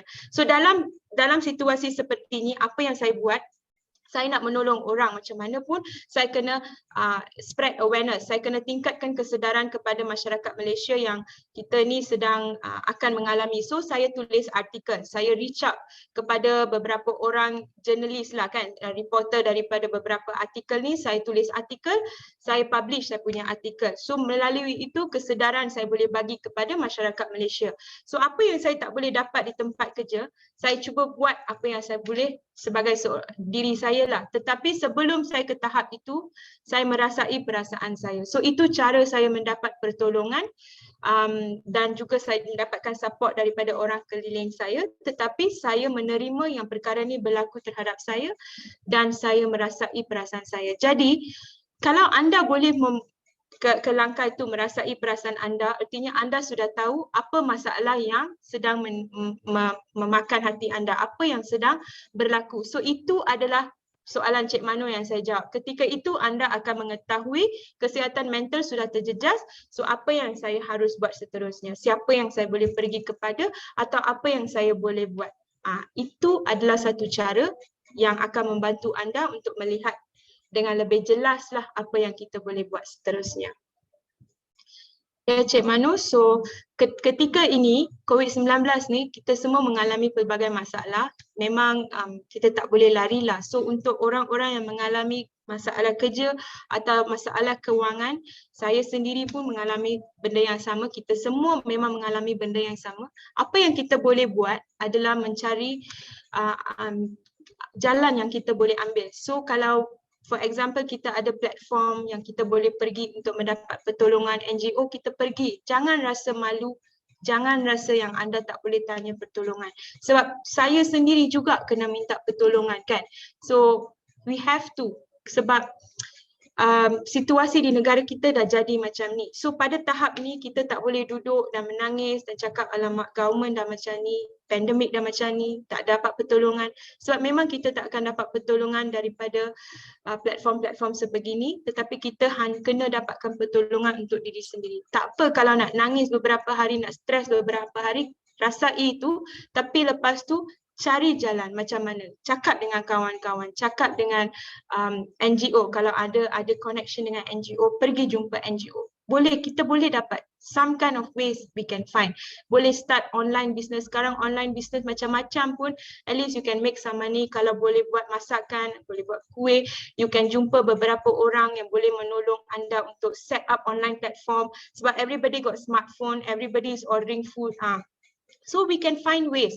Tetapi sebelum mencari jalan tu, rasa perasaan dulu supaya anda boleh tahu anda sedang mengalami masalah, anda boleh menerima kesihatan mental dah terjejas, baru kita boleh ke step seterusnya untuk menolong diri kita sendiri dan mendapat pertolongan. Ya. Cik Mano, saya tak boleh tengok orang kat skrin, so saya tak tahu. Soalan, adakah anda sudah menjawab soalan Kalaya Resi? Ya, baru saja baca. Ramai tak ada kerja, itu yang saya cakap tadi, tak ada pendapatan, betul. Macam mana nak handle situasi ini, betul Cik Kalay, saya faham. Satu cara untuk handle situasi ini adalah untuk kita mencari jalan. So kita tak ada jalan lain selain mencari jalan macam mana kita boleh meningkatkan atau mendapat sedikit pendapatan untuk kita. Satu yang saya nak bagi tahu, jangan, people say this thing, when you hope so much kan, kalau kita mengharapkan sesuatu dengan besar kan, like I always like dari kecil sampai sekarang, kadang-kadang saya akan membina satu harapan yang besar sangat terhadap sesuatu. Tetapi bila benda tu tak berlaku, memang patah hati, memang rasa macam aduh hidup kita tak berbaloi lagi. So dalam ketika ini, jangan tetapkan harapan yang besar.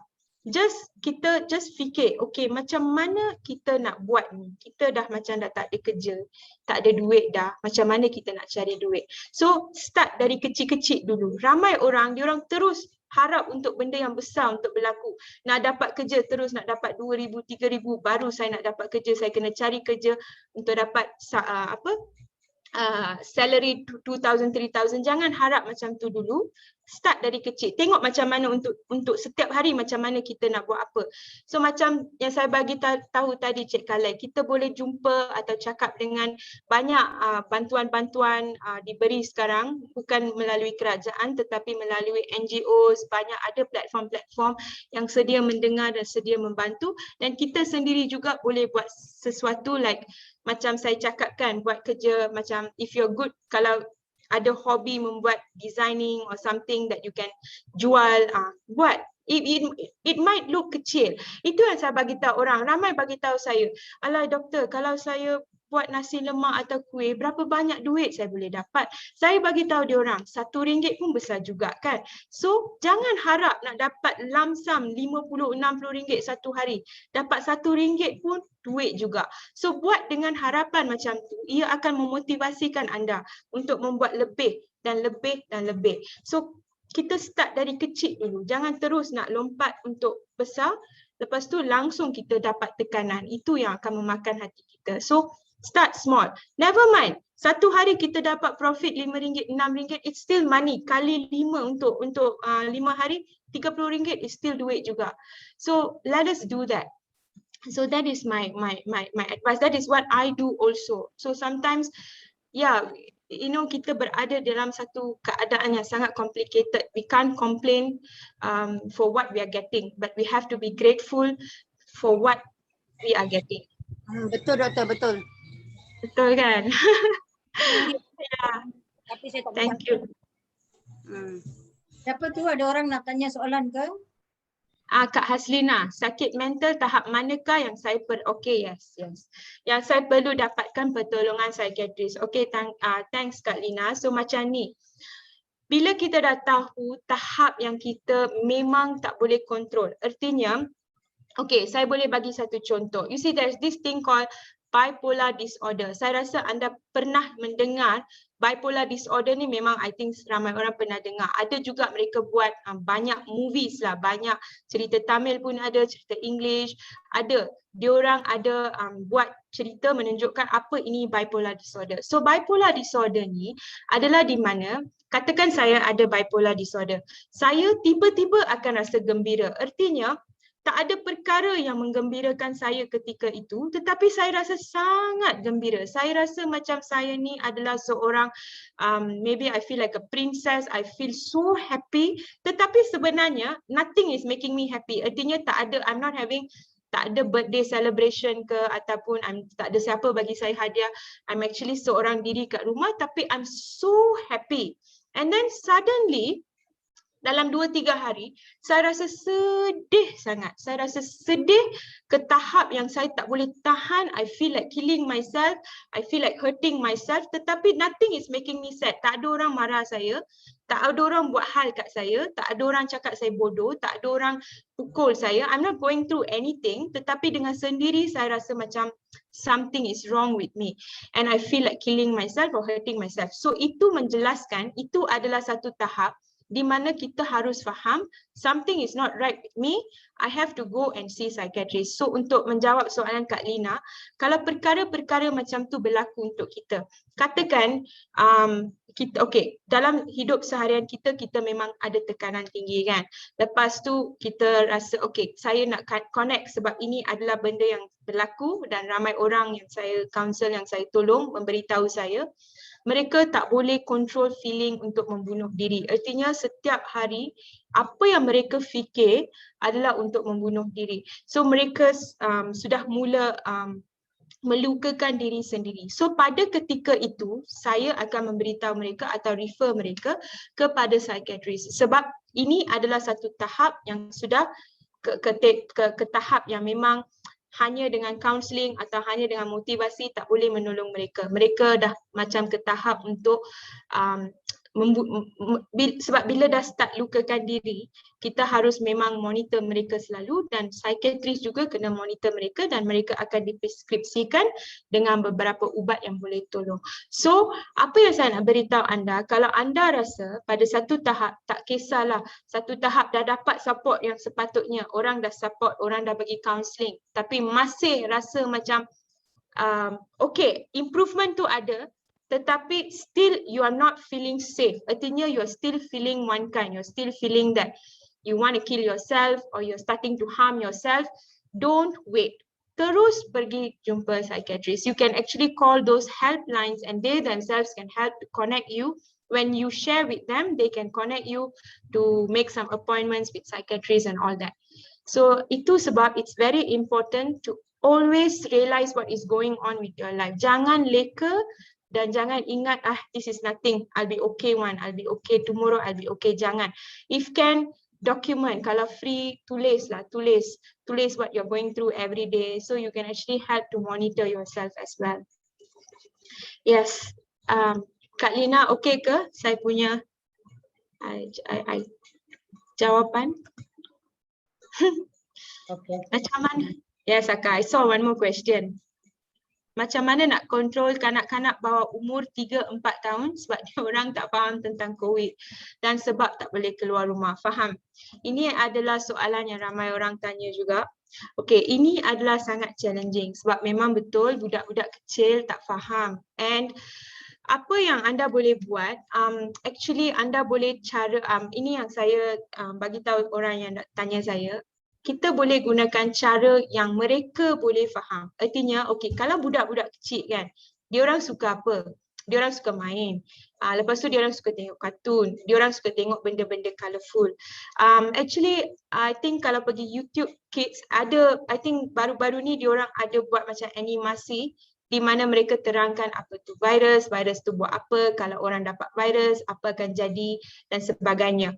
So kita tak payah pun pergi YouTube, kita sendiri boleh lukis, take some time, duduk dengan diorang ataupun you can take their own toys, barang-barang permainan mereka sendiri and then kita bina sesuatu, artinya you gunalah barang diorang sendiri atau if girls, they got Barbie dolls and then they got some other tiny things kan. So maybe you can keep 2 Barbie dolls and you can bagi tahu buat macam like a short story. I do that and it works, you know, because I did all these story sessions with my anak saya punya kelas dulu because diorang suruh saya bagi macam satu sesi lah untuk budak-budak faham apa tu virus. So I did in a way where they can understand and they faham why they have to be like this.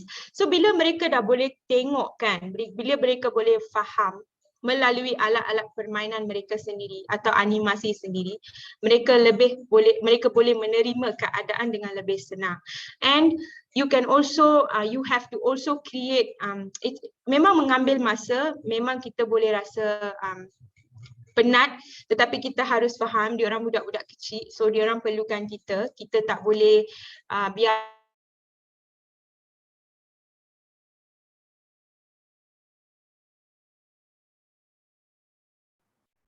Lost connection. Hello, Dr. Vino. Dr. Vino's connection terganggu. Siapa boleh sambung? You have to call her. Have to call her. Text. Call her. Call her.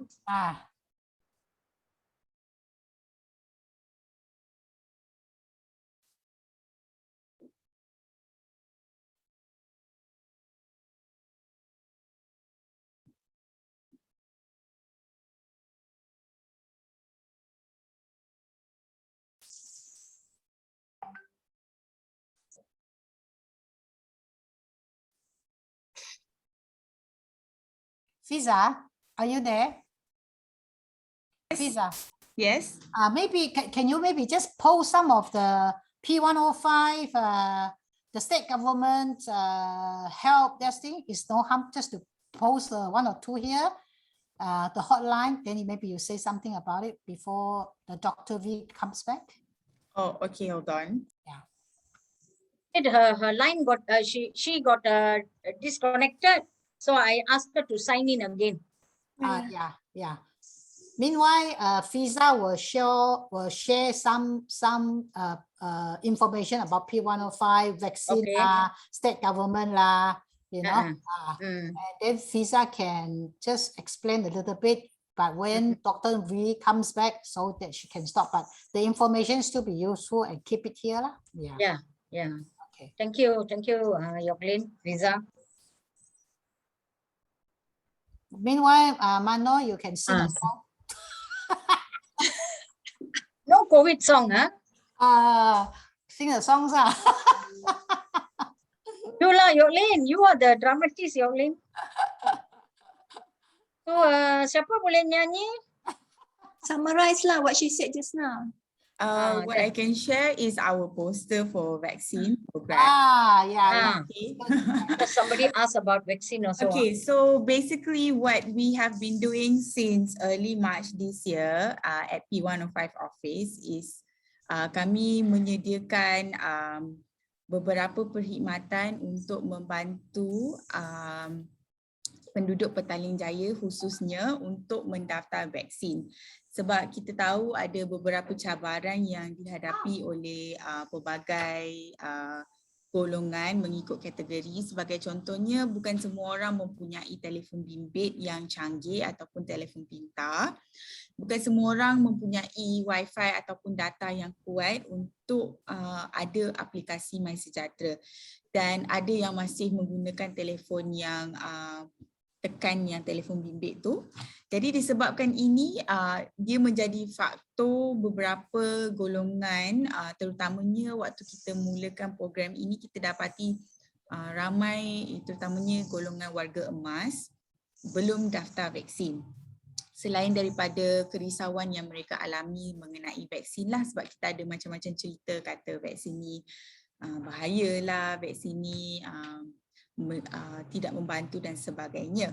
Jadi disebabkan itu kita menyediakan talian bantuan untuk mendaftar vaksin, dan ini adalah salah satu flyer ataupun risalah yang telah kami hasilkan. So dekat sini boleh nampak ada beberapa kategori perkhidmatan yang disediakan oleh talian ini, iaitu membantu anda untuk mendaftar suntikan vaksin. Jadi kita punya para sukarelawan yang memegang telefon bimbit ini, dia akan membantu untuk mendaftar. Anda hanya perlu telefon sahaja, and then kita juga membantu memeriksa temujanji suntikan vaksin. Sebab bila anda mengalami masalah untuk mendaftar, anda juga mungkin mengalami masalah untuk menyemak temujanji. Kadang-kala terutamanya warga emas, mereka mungkin terlepas pandang temujanji yang dihantar melalui SMS pesanan ringkas dan sebagainya. Kita juga memberi jawapan kepada sebarang persoalan mengenai vaksin, sebab kita tahu semua orang mempunyai ketakutan sama ada kecil ataupun besar mengenai risiko vaksin. Dan setiap orang ada kondisi masing-masing. Ada yang mempunyai penyakit, morbidity dan sebagainya. Ada yang mungkin mengandung, ada yang mungkin mengalami kanser dan sebagainya, dan mereka memerlukan informasi yang lebih untuk yakin untuk mengambil vaksin, ataupun sekadar nak kongsi perasaan yang dihadapi mengenai vaksin ini pun boleh juga. Jadi ini adalah antara perkhidmatan yang kami berikan.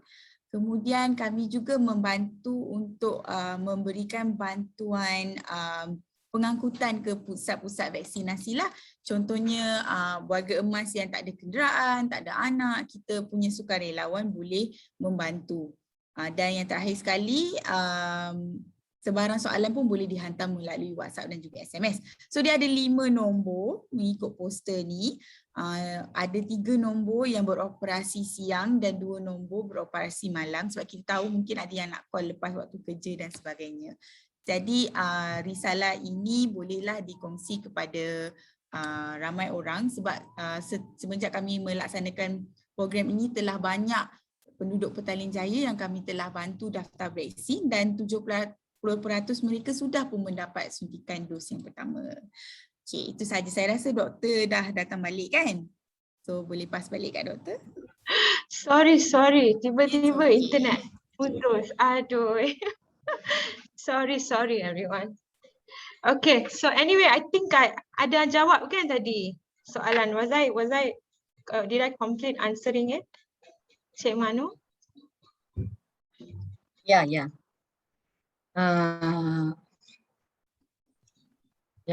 Okay. So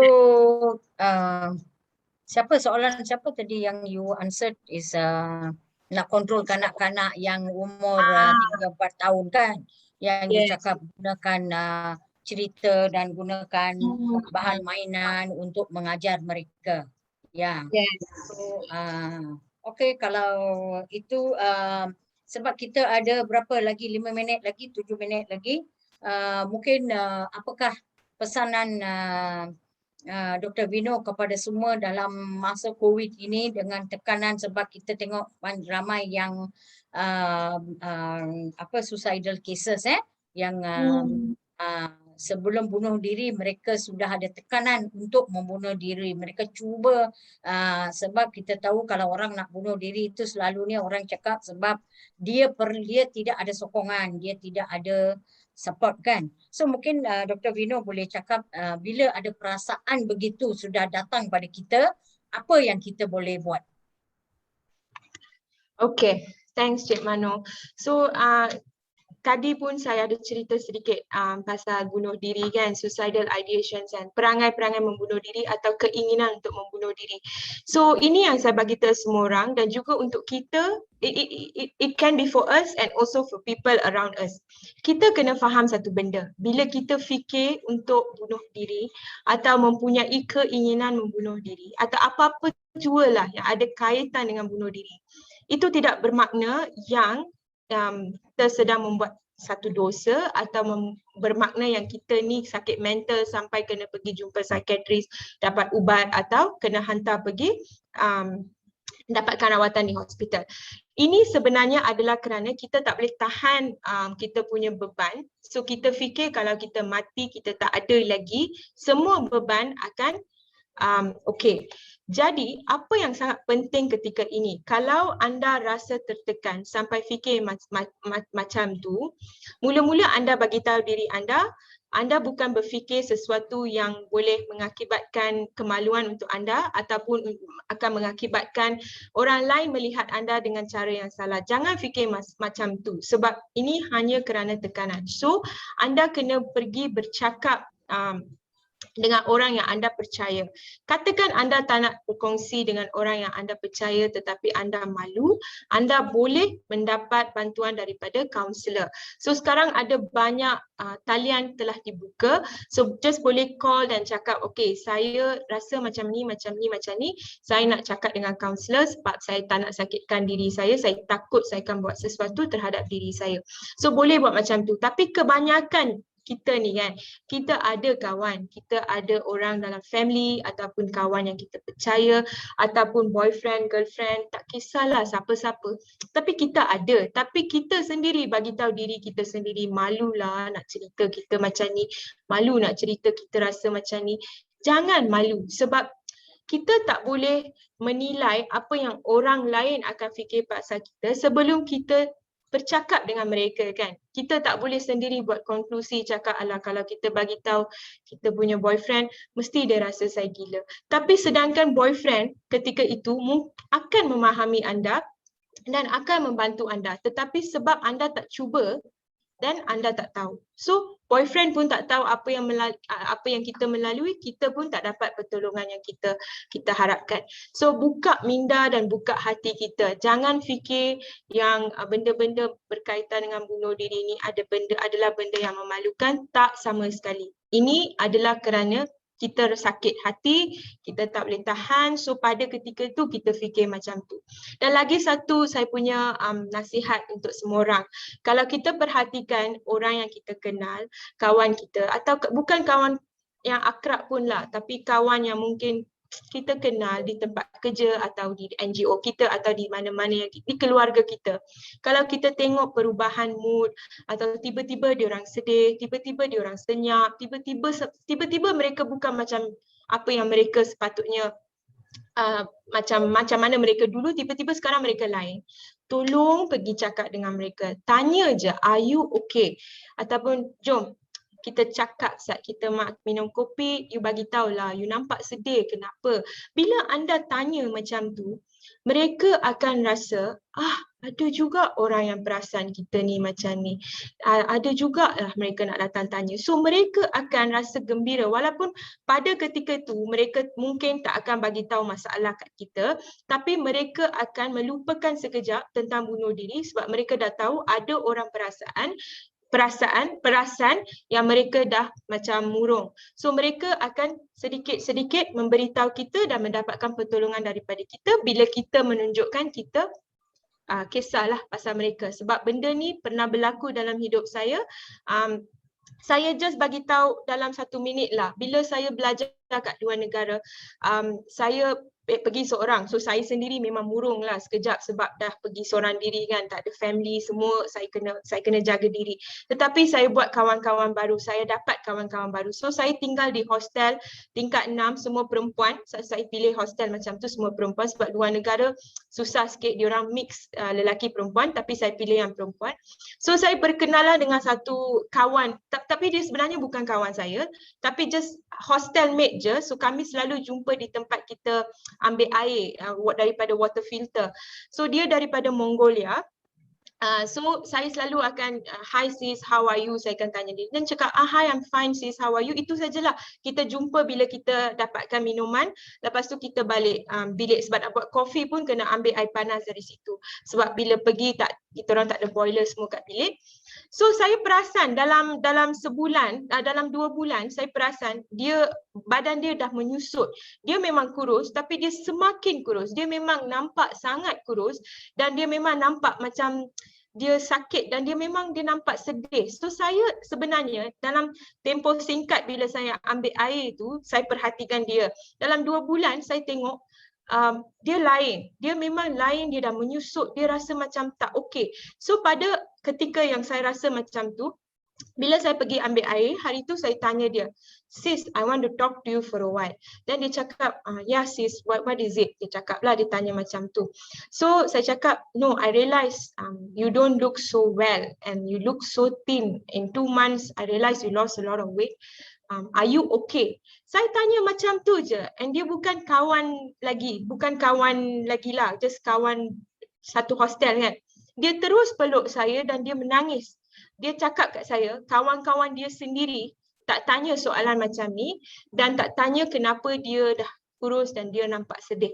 So dia peluk dan dia menangis dan saya bawa dia ke bilik dan dia menangis satu malam tu. Dia tak bagi tahu saya apa-apa, saya tidur dengan dia.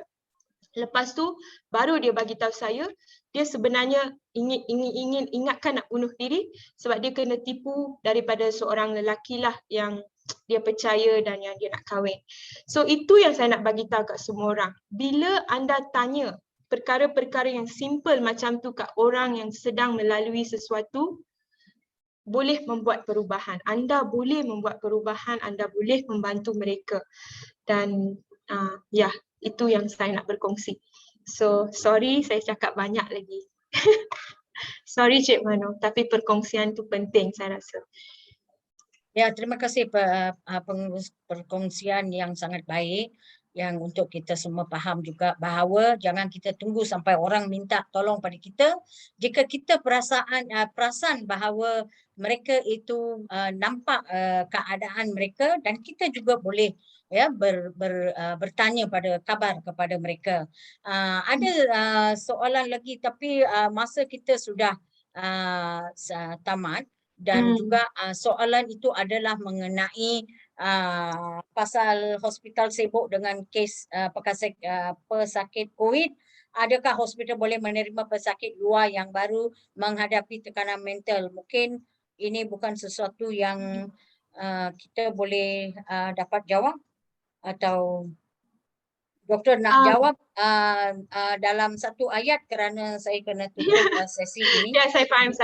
So macam ni kan tadi saya dah bagi banyak nombor kan. So yang tu Kak Mano boleh share dengan semua orang. Sebenarnya boleh call dulu. Orang dalam talian-talian tersebut boleh membantu untuk mendapat counselling session. Sebab you don't have to go to the hospital. Selalunya mereka boleh, they can also do Zoom sessions and things like that on the phone itself in the beginning. So you can make so that kita boleh share the informasi lah. Nanti mungkin you boleh upload that share this one Okay.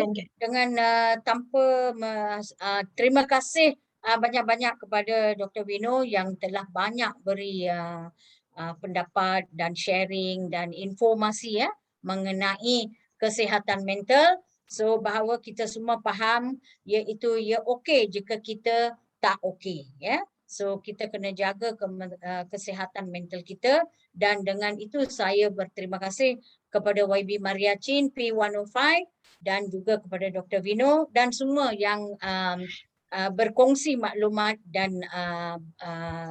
dan bersama kita sehingga hujung program ini. So Sekian, terima kasih sehingga kita jumpa lagi.